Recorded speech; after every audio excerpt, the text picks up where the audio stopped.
Bonjour et bienvenue au podcast Les Éconos. Aujourd'hui, on vous donne des petits trucs pour aller économiser de l'impôt sur vos impôts personnels. Donc, j'ai avec moi mon collègue Maxime Fortin. Bonjour à tous. Donc, on va parler un peu des trucs les plus populaires, les trucs qui vont vous donner le meilleur rendement, là, si on peut le mettre de cette façon-là, là, sur comment économiser de l'impôt. Mais on va y aller assez rapidement. Là, on ne veut pas que ce soit un cours d'impôt trop en profondeur. On va juste y aller à la surface, peut-être pour vous faire allumer quelques petites lumières là, de qu'est-ce que vous pourriez déduire, puis les différents trucs qui existent. Donc, on va y aller avec 12 trucs qu'on a déjà préparés. Mais si jamais vous avez des trucs qu'on a oubliés ou des trucs qui s'appliquent, qui sont plus spécifiques, n'hésitez pas à les mettre en commentaire. Si vous avez des questions, encore une fois, mettez-les dans vos commentaires. Ça va être la meilleure façon pour nous d'aller y répondre. Là, on est bombardé de questions tout le temps. Donc, on va essayer de donner en priorité les gens qui écoutent le podcast d'aller mettre un commentaire. Puis, si vous avez des idées de sujets ou des mythes que vous avez entendus, que vous aimeriez qu'on réponde, n'hésitez pas, encore une fois, à laisser un commentaire ou entrer en contact avec nous directement. Là, c'est une question qui est plus particulière puis que vous voulez garder votre confidentialité. Là, vous pouvez toujours le faire à travers nos plateformes Facebook, Instagram, sur notre site internet terrien-cpa.com. Moi et Maxime, ça va nous faire plaisir de vous répondre. Donc, sans plus tarder, on passe ça.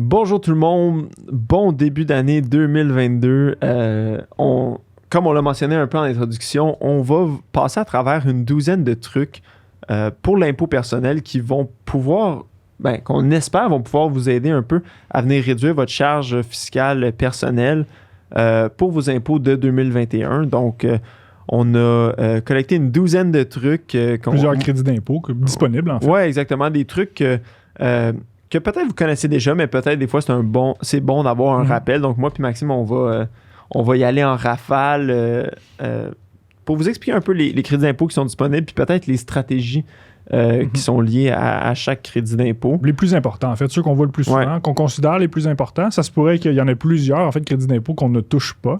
Donc, si par exemple, ça s'applique à votre situation, vous avez des questionnements, n'hésitez pas à le mettre en commentaire. Ça va nous faire plaisir d'y répondre. Oui, exactement. Si vous avez des questions, les commentaires... c'est la meilleure place qu'on va pouvoir vraiment bien discerner vos questions. Puis si on en oublie ou si vous en connaissez d'autres, n'hésitez pas à les mettre aussi. Ça peut aider d'autres personnes qui sont dans la même situation que vous. Ou si jamais vous avez des questions, des mythes ou quelqu'un vous a parlé d'un crédit d'impôt que vous avez le droit d'aller chercher, n'hésitez pas à le mettre en commentaire. Puis on va pouvoir vous donner vraiment la vérité de qu'est-ce qui est déductible ou qu'est-ce qui ne l'est pas, qu'est-ce qui est une légende urbaine. Donc, sans plus tarder, je vais commencer tout de suite avec un des crédits d'impôt qui est le plus intéressant, puis c'est les frais de scolarité. Je pense que pour tout ce qui est frais de scolarité postsecondaire, ça peut vraiment avoir un impact significatif sur votre déclaration d'impôt. La petite stratégie à avoir avec ce crédit d'impôt-là, c'est si on est un étudiant, puis évidemment, quand on est étudiant, la plupart du temps, on n'a pas un revenu qui est gigantesque. Donc, ça peut être super intéressant de reporter dans le futur ces déductions-là. À un moment où on va avoir un salaire qui est plus intéressant, qu'on va avoir des revenus dans des brackets de taxes qui sont plus élevés, c'est à ce moment-là que le crédit d'impôt pour frais de scolarité va venir être le plus intéressant. Si jamais on a des parents qui peuvent en bénéficier, ça peut être aussi super intéressant de transférer ce crédit d'impôt-là à des parents ou à grands-parents. Vous pouvez transférer jusqu'à 5 000 $ de vos frais de scolarité. Par contre, avant de les transférer, il faut s'assurer que nous, personnellement, on n'a pas d'impôt à payer. Donc, il faut s'assurer qu'on l'utilise pour nous avant tout. Donc, à voir. C'est quelque chose qui peut vraiment valoir la peine, mais qui vaut la peine aussi peut-être d'attendre quelques années. Il y a une planification à faire avec ce une petite planification de voir votre revenu en ce moment versus votre revenu dans les prochaines années. Donc, premier petit truc pour ça. Parfait. Truc numéro 2, un des crédits d'impôt que la majorité des Québécois vont utiliser, c'est les frais médicaux. Généralement, on paie tous des frais médicaux dans l'année. Donc, le gouvernement nous donne un petit crédit là, pour nous aider avec le paiement et l'allègement de ce fardeau-là, si on veut. L'important de savoir, c'est que les frais de médicaments peuvent être cumulés dans une période de 12 mois. En autant que cette période de 12 mois se finisse dans l'année, là, en ce moment 2021. Donc, peu importe à quel moment que vous avez choisi de finir votre période de 12 mois, vous pouvez choisir, cumuler vos dépenses dans cette période-là. Au niveau des dépenses de médicaments, le total va être réduit de 3% de votre revenu imposable. Donc, encore là, il y a une petite planification à faire au niveau des médicaments, c'est-à-dire que, par exemple, vous êtes un couple, vous avez le droit de cumuler vos frais de médicaments aux deux. Et puis, ce qu'on fait, c'est qu'on vient prendre la personne qui a le revenu imposable le moins élevé et on prend la déduction pour médicaments dans la déclaration de cette personne-là. Pourquoi? Parce que le gouvernement du Québec et du fédéral vient déduire 3% du revenu imposable du total de vos frais de médicaments que vous avez payés. Donc, c'est important là, de faire une petite planification à ce niveau-là. D'où la période de 12 mois aussi peut venir être avantageuse de votre côté. Là, si exact. Mettant la fin 2020, début 2021, qui va venir être supérieur à votre 3%. Oui. Donc, c'est pour ça que c'est des petites stratégies à avoir là, qui sont... Puis, donner des titres d'exemple, si vous vous demandez, là, évidemment, je ne vais pas tous les nommer, il y en a plusieurs, là, mais par exemple, les dépenses que vous avez faites sur vos médicaments, les primes d'assurance que vous avez payées pour les médicaments, physio, dentiste, orthèse, prothèse que vous avez payées, les lunettes de vue peuvent être... évidemment, il y a des limites, là, mais les lunettes de vue peuvent être déduites aussi. Là, évidemment, il y aurait une panoplie de frais qui sont accessibles. Là. Vous allez avoir la liste sur le site du gouvernement si jamais ça vous intéresse. Mais un autre truc aussi, les médicaments, on oublie là, les petits pamphlets qu'ils nous donnent à la pharmacie quand on paie. Je sais que les pharmacies, certaines pharmacies, là, je ne peux pas m'avancer trop, mais je crois qu'ils peuvent vous donner un résumé de vos totals payés dans l'année. Donc, si vous avez beaucoup de médicaments là, dans une année, ça peut être important ou pratique d'aller à la pharmacie, de le sortir, de le cumuler.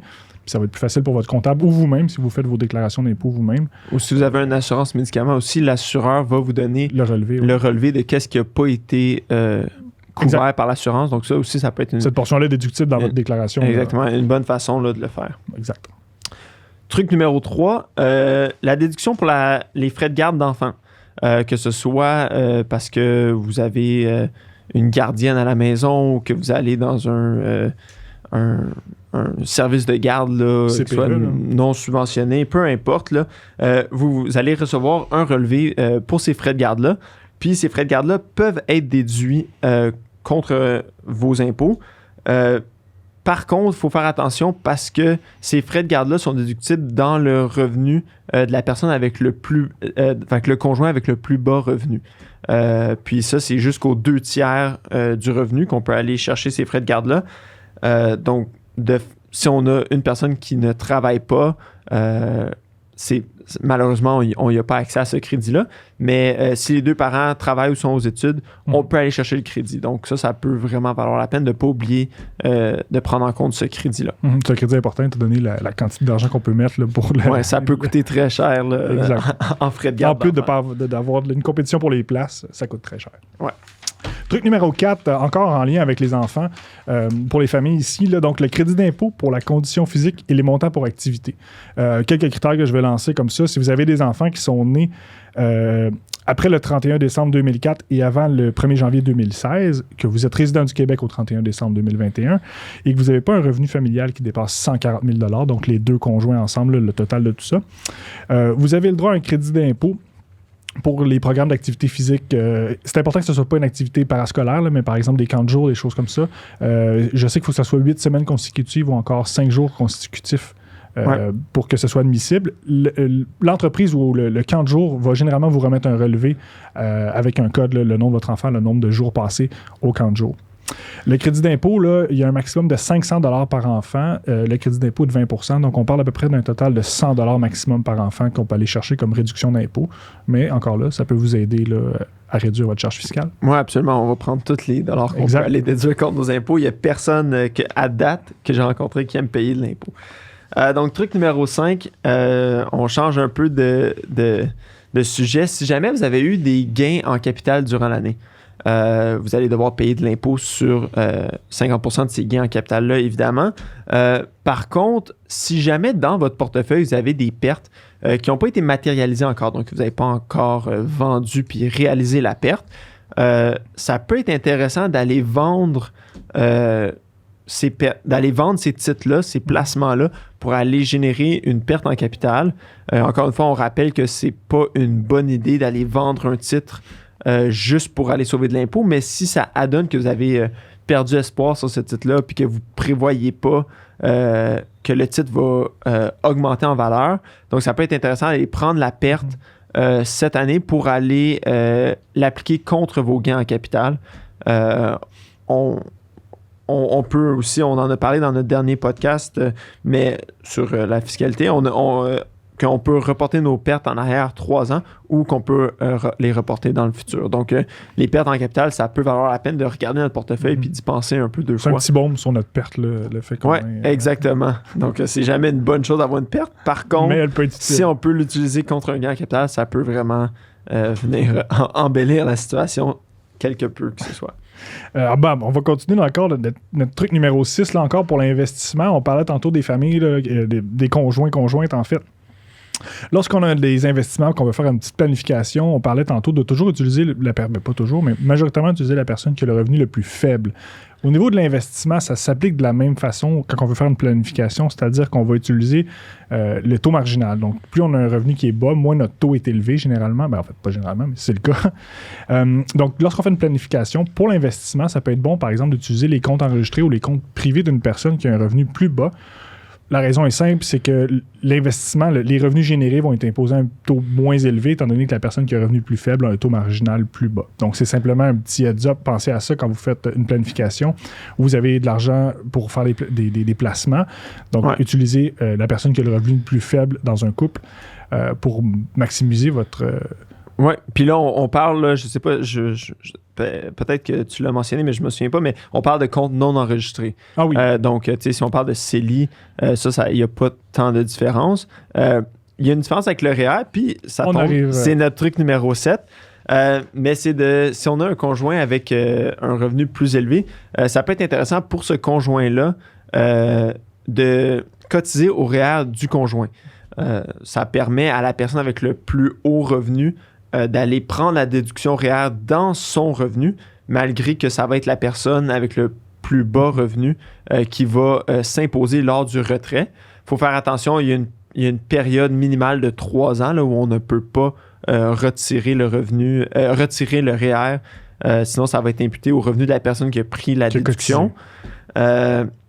Puis on doit aussi faire attention parce que les règles sont un petit peu différentes quand on est conjoint de fait versus un couple qui est marié. Donc, juste faire attention, il y a des petites situations là, qu'il faut vraiment regarder. Ça peut être avantageux, mais il faut juste faire attention là, pour les maximums et tout ça. Oui, exactement. Donc, si jamais vous êtes conjoint de fait, juste faites une petite recherche, s'assurer que vous êtes correct. Bon, on va continuer. Truc numéro 8 en parlant des comptes enregistrés. On sait tous que les comptes enregistrés, en fait, ont une certaine limite à la dette à l'âge à laquelle on peut cotiser. Par exemple, le REER, 71 ans, à laquelle on ne peut plus cotiser par la suite. Il existe un autre programme qu'on a parlé dans notre podcast pas d'investissement, en fait. Là, je me souviens plus du titre exact qu'on a donné, mais on parlait justement des différents véhicules là, d'investissement.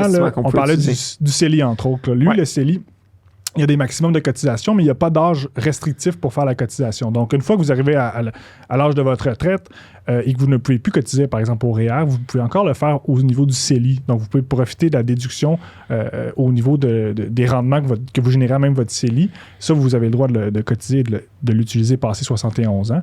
Il faut juste s'assurer de respecter les limites de cotisation annuelle. 6 000 cette année, ça va être indexé dans les prochaines années. Là, donc, on ne peut pas vraiment deviner ça va être combien, mais on s'imagine que ça va augmenter. Puis là, c'est bon de mentionner aussi que de cotiser à son CELI, ça ne va pas nous apporter une économie d'impôt directement cette année. Donc, c'est pas comme le REER où on a une réduction du revenu imposable. Le CELI, c'est plus que les gains qu'on va faire dans le CELI. Même les CELI ne sont pas imposables. Sont pas imposables. Donc, ça c'est juste de faire la distinction. Mais c'est un excellent véhicule là, pour faire... C'est bien de le maximiser. Oui, exactement. Là. On veut toujours maximiser notre CELI. Puis si vous avez d'autres questions, allez écouter notre autre podcast que j'ai fait avec Maxime. Ça va vous éclaircir.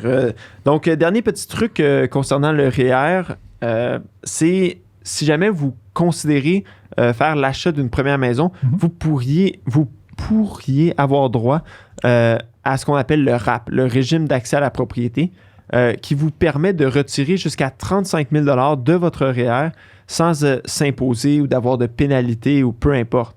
Donc, vous prenez ce 35 000 $-là par conjoint, là, puis vous pouvez aller le mettre sur la mise de fonds de votre maison. Vous allez avoir à rembourser ce 35 000 $-là, sauf que ça va être sur une période de 17 ans. Vous avez 2 années de grâce, puis après ça, c'est 15 ans où est-ce qu'on va rembourser ce montant-là dans notre REER. Donc, ça vous permet de cotiser à votre REER là, tout en ayant une certaine sécurité que vous allez pouvoir le retirer si jamais vous voulez acheter une première maison, qui est souvent un des plus gros retraits d'argent que vous allez faire dans votre vie. Là. Donc, vous pouvez cotiser à votre REER là, si vous n'avez pas encore acheté votre première maison, puis ça peut vraiment valoir la peine. Super. Bon, maintenant, le truc numéro 10, on va parler des prêts étudiants. Plusieurs personnes sortant du cégep, de l'université, vont avoir des prêts étudiants qui peuvent être des montants assez substantiels aussi. Donc, le gouvernement, pour nous aider, donne un crédit d'impôt sur l'intérêt qu'on a payé sur ces prêts-là. Donc, ces montants-là, au niveau du fédéral, c'est 15 % du total des intérêts que vous avez payés, en autant qu'il n'ait pas été déduit dans une autre année, en fait. Là. Donc, au niveau fédéral, c'est 15 % du total des intérêts payés. Au provincial, c'est 20 %. Donc, c'est bien important de cumuler ces montants-là. Ça peut être une belle déduction que vous pourriez avoir là, sur les montants payés de vos prêts. Parlant d'intérêt, encore une fois, là, j'enchaîne avec le truc numéro 11, qui est les frais d'investissement. Les frais d'investissement. Excusez-moi. Les frais d'intérêt qu'on a utilisés afin d'aller faire de l'investissement, que ce soit pour aller placer de l'argent dans un portefeuille là, ou que ce soit pour investir dans une entreprise. Si on utilise cet intérêt-là pour aller gagner du revenu, on peut le déduire dans notre déclaration de revenus. Donc, ça peut être très intéressant là, d'aller chercher cet intérêt-là qu'on a payé, puis aller le déduire. Puis, avec les temps qui courent où les intérêts sont bas, mais ça peut valoir la peine si vous n'avez pas fait ça pour 2021, mais peut-être d'y penser pour 2022. Donc, d'en parler un peu avec votre planificateur financier. Là, c'est des trucs qui sont déductibles, là, que les gens ne pensent pas nécessairement tout le temps. On l'oublie généralement. On ne sait pas que ça existe, en fait. Soit qu'on le paye déjà ou qu'on peut aller mettre sur pied une stratégie. Donc, un petit truc là, qui vaut la peine d'être regardé. Le truc numéro 12, simple. Dernier truc. Un truc très important là, que la COVID nous a mis en plein visage, si on veut. Là. La situation au niveau du travail a beaucoup changé. Beaucoup de personnes travaillent maintenant de la maison, se sont établis un bureau à domicile. Donc, les gouvernements, en fait, ont des programmes qui nous aident un peu à financer ou à nous rembourser ce type de dépenses-là à travers notre impôt. Par exemple, en 2020, il y avait encore il y a 2 méthodes là, que je vais expliquer. Il y avait la méthode à taux fixe, le fameux 2 $ par jour de travail à domicile. Cette méthode-là est encore en vigueur en 2021. La seule différence, c'est que maintenant, il y a un total maximum de 500 $ qui peut être déduit pour cette méthode à taux fixe. Oui. Qui était 400 $ l'an passé. Exactement. Donc, une petite augmentation en 2021. Exact. Cette méthode-là est assez simple, donc votre employeur n'a rien à vous fournir, il n'y a pas de formulaire, rien de ça à remplir au niveau de votre employeur. Maintenant, c'est ce qui nous amène à passer à la méthode plus traditionnelle qui existait avant, donc la méthode détaillée. Oui, donc c'est une méthode qui existait avant la COVID. La COVID, ce que ça a apporté, en plus de tous les changements qu'on connaît là, dans notre façon de travailler, c'est la méthode rapide qui a été apportée avec l'année 2020. Exactement. Donc la méthode détaillée, la grosse différence, en fait, c'est que votre employeur doit vous fournir une attestation comme quoi vous devez travailler de la maison, que vous avez encouru des dépenses pour ça. Ça peut être... le formulaire est assez bien détaillé. Vous allez le voir une fois que vous le recevez ou vous pouvez le demander à votre employeur. Ce que ça fait, cette méthode détaillée-là, c'est que ça vous permet de prendre des déductions qui sont un petit peu plus larges au niveau plus détaillé. En fait, on l'a dit, là, on va prendre la superficie de votre bureau que vous utilisez dans votre maison, un pourcentage qu'on va appliquer aux dépenses totales qui sont déductibles au niveau du bureau à domicile. Des exemples qui me viennent en tête, là, vous allez avoir l'électricité, l'assurance. Il peut y avoir aussi tout ce qui est matériel pour construire votre bureau main, votre ordinateur, souris, tout le matériel logistique. L'entretien de la maison. L'entretien de la maison. Si vous avez eu à créer créé le bureau là, pour... les taxes municipales, taxes scolaires, tout ce genre de trucs-là. En nos taxes, c'est utilisé au pourcentage de la superficie de votre bureau dans votre maison totale. Donc, il y a un calcul à faire et puis il faut s'assurer d'avoir les formulaires pour que ça soit déductible. Mais il n'y a pas de limite aussi. Il faut le mentionner. Là, je l'ai probablement déjà mentionné, mais il n'y a pas de limite comparativement à la méthode simple. Ça peut valoir la peine. Je pense que ça mérite là, à tout le monde de faire le calcul, la méthode rapide. Évidemment, c'est très rapide à faire, mais de ne pas être paresseux puis de vraiment aller faire les deux calculs, de voir lequel qui est le plus avantageux parce que ça peut représenter des économies même, surtout significatifs. Si on a créé un nouveau bureau, si c'était pas déjà en place, vous avez encouru des dépenses pour faire ce bureau à domicile-là. Comme je sais que c'est le cas de plusieurs personnes, ça peut être très, très, très avantageux de regarder le tout. Puis il faut que les dépenses, là, par exemple, un ordinateur, il ne faut pas que ça ait avoir été remboursé par votre employeur, évidemment. Donc, c'est des dépenses qui ne sont pas remboursées qu'on peut aller déduire dans la déclaration d'impôt. Donc, sur ce, j'espère que ça va avoir donné des idées ou allumé des lumières pour certaines personnes. C'est pas des trucs qui vont vous sauver, mais à part peut-être les déductions réelles qui sont plus significatives, mais c'est pas des trucs qui vont vous sauver des milliers de dollars d'impôts. Par contre, quand on les additionne, ça s'accumule, puis ça fait des bons montants, puis des trucs que ça serait dommage de laisser passer. Évidemment, on n'a pas couvert tous les crédits d'impôt disponibles. Il y en existe beaucoup plus. Là, selon votre situation, si vous avez des situations particulières, je vous invite à communiquer avec nous là, pour comme je l'ai dit un peu en début, si on en oublie, mettez-les dans les commentaires. Si vous avez des questions, mettez-les dans les commentaires. Puis, comme toujours, abonnez-vous sur toutes nos plateformes, là, YouTube, Apple Podcasts, Google Podcasts, Spotify. Peu importe où vous nous écoutez, laissez-nous un like. On va essayer ça va nous permettre de propager le message un peu à tout le monde. Je pense que tout le monde a besoin d'un petit rafraîchissement pour la période d'impôt. Puis sur ce, je vous souhaite une très bonne période d'impôt 2022. Puis, merci. Puis merci d'être à l'écoute. Ça nous fait toujours plaisir de vous donner un peu le plus d'informations possible qu'on a.